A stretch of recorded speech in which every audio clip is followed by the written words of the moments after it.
श्री दुर्गा सप्तशती कथासार अध्याय 6. अंबिका देवीचा निरोप घेऊन सुग्रीव दूत परत माघारी निघाला. दैत्यराज शुंभाजवळ आल्यावर त्याने प्रथम त्याला नमस्कार करून अतिशय विनयपूर्वक देवी अंबिकेचा निरोप सांगायला सुरुवात केली. अहो राजाधिराज, आपल्या मालकापाशी सत्यच बोलले पाहिजे, परंतु तिचा निरोप कोणत्या प्रकारे निवेदन करावा हे मला सुचेनासे झाले आहे. तरी पण महाराज, तिचे बळ केवढे आहे, ती कोठून आली आणि ती कुणाची कोण आहे ते काही मी जाणू शकलो नाही, तर काय बोलू. पण माझे तिच्याबरोबर जे संभाषण झाले त्यावरून मला एवढे कळले की ती फारच गर्विष्ठ आहे आणि युद्ध करण्याच्या हेतूनेच इथपर्यंत आली आहे. आपण विचारी आहात, तेव्हा त्या स्त्रीबरोबर माझा जो संवाद झालाय तो ऐकून घ्या, मग जे योग्य वाटेल ते करा. ती म्हणाली की लहान असतेवेळी खेळाखेळात तिने एक प्रतिज्ञा केली आहे. ती अशी आहे की जो कोणी तिला युद्धामध्ये हरवेल आणि तिचे गर्वहरण करेल अशाच वीर पुरुषाला ती वरमाला घालणार आहे. महाराज, आपण धर्म उत्तम प्रकारे जाणता, तेव्हा तिला प्रतिज्ञा मोडावयास लावणे योग्य नव्हे.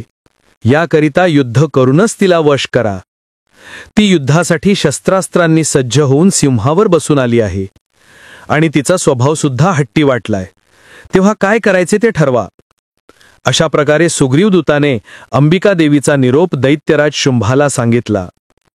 त्यावर दैत्यराज शुंभाने बाजूला बसलेल्या आपल्या भावाकडे दृष्टी टाकली आणि त्याला विचारले की तू बुद्धिमान आहेस, तेव्हा याबाबतीत कोणते पाऊल उचलावे असे तुला वाटते ते खरेखुरे सांग.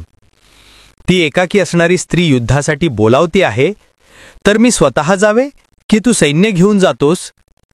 जसा तुझा विचार असेल तसेच मी करीन. तेव्हा निशुंभ म्हणाला, युद्धासाठी रणभूमीवर तू किंवा मी जाणे योग्य नव्हे. प्रथम युद्धासाठी धूम्रलोचनाला जाऊ दे. तो तिचा पराभव करून तिला बंदी करून आणील. मग तू तिच्याशी लग्न कर. निशुंभाचे बोलणे ऐकून दैत्यराज शुंभ लगेच धूम्रलोचनाकडे वळून म्हणाला, अरे धूम्रलोचना, तू लगेच सैन्य घेऊन निघ आणि तिथे जाऊन युद्ध करून त्या मदोन्मत्त गर्विष्ठ स्त्रीला घेऊनच ये. तिच्या पाठीशी जर कोणी देव दानव अगर मानव असेल तर त्याला लागलीच ठार कर. तसेच तिच्याबरोबर जी कालिका आहे तिला सुद्धा मारून टाक, परंतु त्या कोमल आणि लावण्यवती स्त्रीला कोणतीही इजा होणार नाही याची दक्षता घेऊन युद्ध कर. धूम्रलोचन तात्काळ तेथून उठला आणि दैत्यराज शुंभाला प्रणाम करून 6000 दानववीरांसह युद्ध करण्यास निघून गेला. धूम्रलोचन तिथे गेल्यावर पाहतो तो ती देवी बगीचात बसलेली होती. तिला पाहून धूम्रलोचनाने प्रथम अत्यंत आदरपूर्वक अभिवादन करून गोड शब्दात बोलण्यास सुरुवात केली. तो म्हणाला, हे देवी, तुझ्या कठोर निरोपामुळे आमचा राजा शुंभ अत्यंत दुःखी झाला आहे. हे मानिनी, तू बोललीस की जो पुरुष तुला युद्धात जिंकेल त्याच्याशी तू विवाह करणार आहेस. परंतु युद्ध हे 2 प्रकारचे असते, एक म्हणजे रतियुद्ध आणि दुसरे म्हणजे वीरयुद्ध.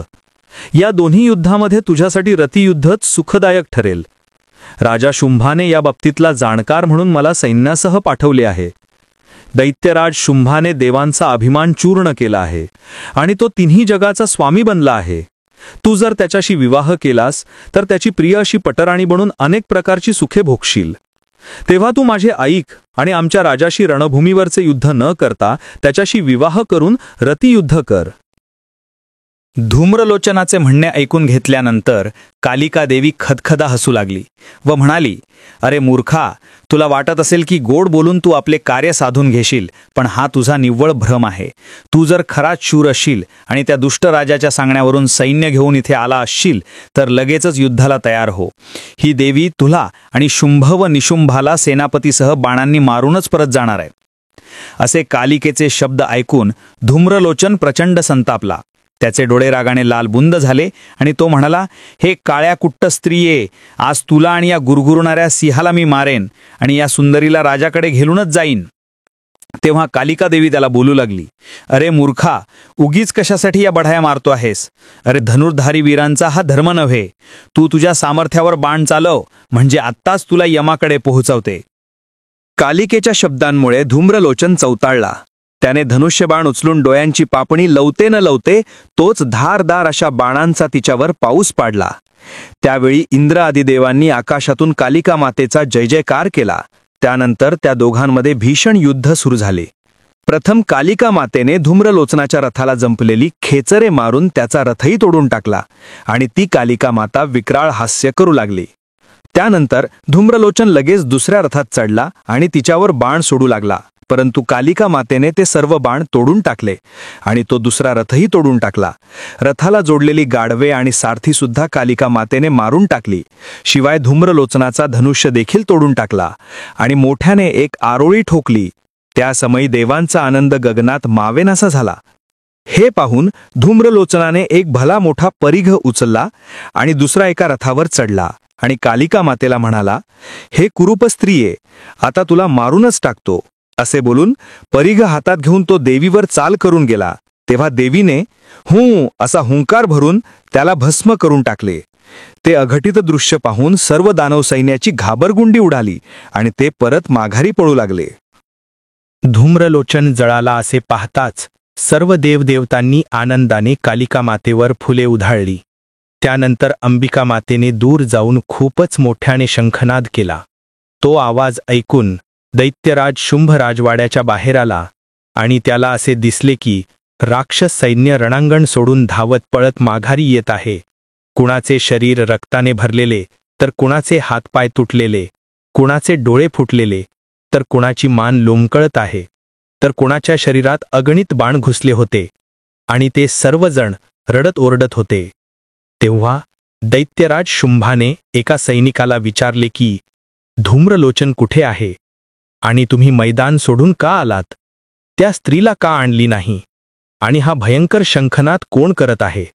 अरे मूर्खांनो, सांगा तरी मला नीट. तेव्हा त्या सैनिकाने दैत्यराज शुंभाला रणांगणावरील सर्व परिस्थितीचे वर्णन करून सांगितले आणि तो म्हणाला, महाराज, कालिका देवीने धूम्रलोचनासह अनेक राक्षस मारले, अमानुषपणे सर्वांचा संहार केला आणि हा शंखनाद सुद्धा तीच करत आहे.